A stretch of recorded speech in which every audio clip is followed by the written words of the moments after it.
Что будет, если Украина проиграет? Где в этот раз соврал Путин и какие мотивы у мукачевского террориста? Обо всем этом расскажу подробнее в эфире «Нехта». Самые важные и интересные новости.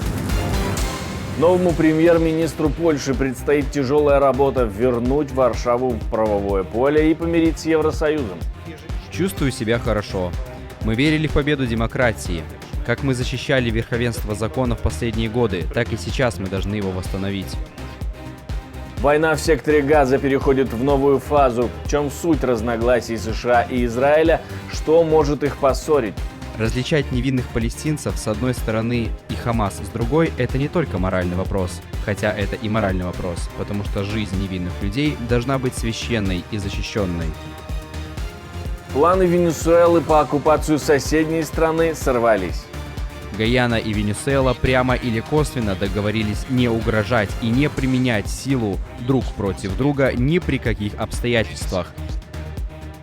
Спасибо, что смотрите, спасибо за доверие. Не забывайте ставить лайки, не забывайте оставлять комментарии и не забывайте подписываться на канал, это очень важно. Ведь тогда это видео увидит как можно большее количество людей. Поехали. Несмотря на продвижение в районе Марьинки, прорыв российских войск на других участках маловероятен, так считают в британской разведке. Но развитие наступления довольно туманно, считают аналитики. Несмотря на свое постепенное продвижение, большой оперативный значимый российский прорыв в этом секторе выглядит крайне маловероятным. Основными оперативными целями россиян в этом районе является контроль над трассами, ведущими в Курахово и дальше в Запорожье и Днепр. А в Институте изучения войны смоделировали ситуацию российской победы в статье «Высокая цена потери Украины». Если вдруг Запад перестанет поддерживать Киев, то захват всей территории страны не так уж и невозможен. Такой результат приведет потрепанную, но торжествующую российскую армию прямо к границе НАТО от Черного моря до Северного Ледовитого океана. Россияне компенсировали потери в живой силе и наращивают свою промышленную базу для компенсации материальных потерь гораздо быстрее, чем позволяла их довоенная мощность.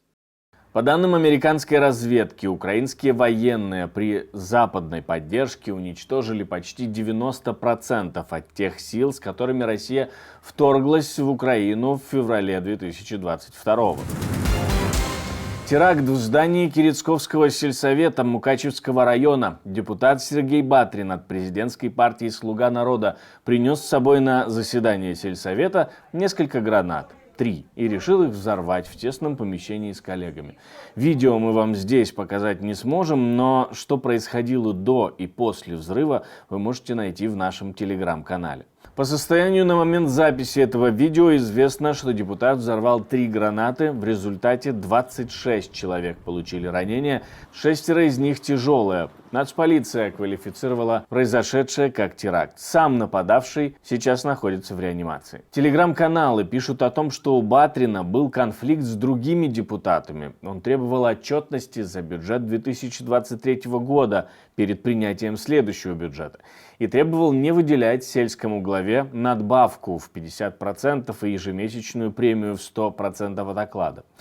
А министр внутренних дел Украины говорит, что дома у подрывника нашли записку, которая свидетельствует о том, что он готовился к этому мероприятию.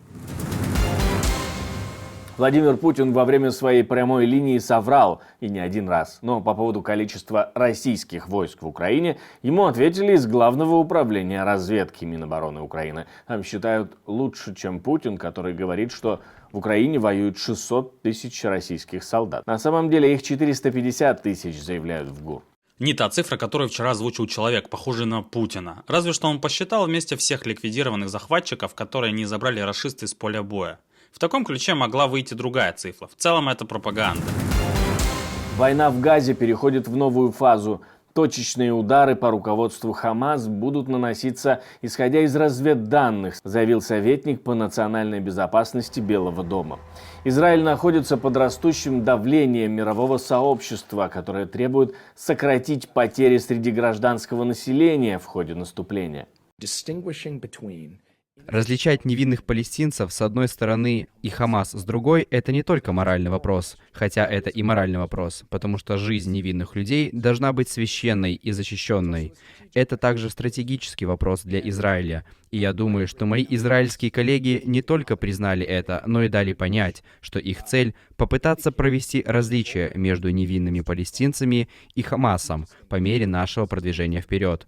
И мы будем продолжать повторять как публично, так и в частном порядке нашу приверженность идее, что каждая невинная жизнь должна быть священной и должна быть защищена. В Вашингтоне настаивают на уменьшении интенсивности боевых действий. В любом случае, некое потепление уже началось, потому что стороны достигли прогресса в переговорах по обмену пленных. Новому правительству Польши предстоит тяжелая работа. Дональд Туск пообещал исправить антидемократические реформы своего предшественника, где главным камнем преткновения стало верховенство закона. Польша должна снова подружиться с Брюсселем. Европейская комиссия заморозила миллиарды евро, которые Польша получит только после восстановления независимой судебной системы. Чувствую себя хорошо. Мы верили в победу демократии. Как мы защищали верховенство закона в последние годы, так и сейчас мы должны его восстановить. Некоторые реформы осуществимы в краткосрочной перспективе. Например, партия «Право и справедливость» создала департамент при Министерстве юстиции, который может наказывать судей. Для судей Польши будет облегчением, если новый министр юстиции ликвидирует этот департамент. Гайана и Венесуэла не будут воевать. Они договорились избегать любой конфронтации и любой эскалации конфликта. Гайана и Венесуэла заявили следующее.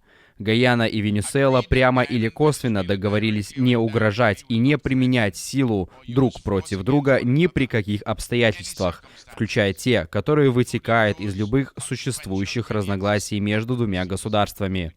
Во-вторых, договорились, что любое разногласие между двумя государствами будут решаться в соответствии с международным правом, включая Женевское соглашение от 17 февраля 1966 года.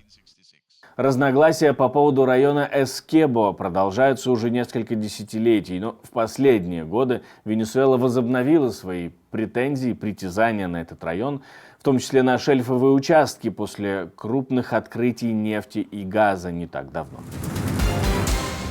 Стоимость перелетов из Дании вырастет из-за введенного налога на авиаперевозки. До сих пор Дания была единственной страной региона, не имеющей такого налога. Средства будут направлены на увеличение выплат для пожилых людей и инвестиции в экологически чистое топливо для внутренних рейсов. У нас также есть деньги, чтобы протянуть руку помощи почти 300 тысячам пенсионерам, у которых меньше всего средств. Мы можем увеличить размер пособия для пожилых людей на 4800 датских крон в год. Теперь полеты подорожают. Короткие перелеты по Европе теперь будут стоить на 50 датских крон больше, это 7 евро.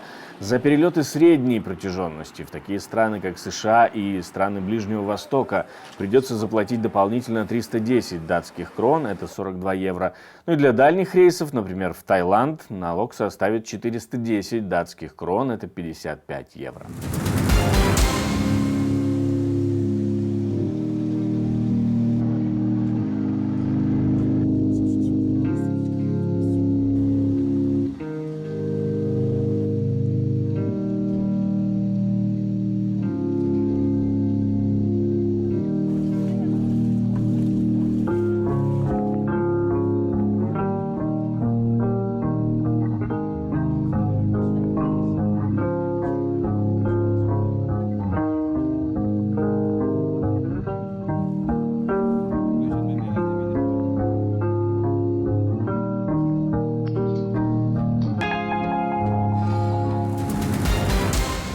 Спасибо, что смотрите, спасибо за доверие, жду ваших комментариев, жду ваших лайков, жду ваших репостов, это важно для того, чтобы YouTube продвигал наши видео. Ну и ваши комментарии, это тоже очень важно, ведь так мы понимаем ваше отношение ко всему, что происходит в мире.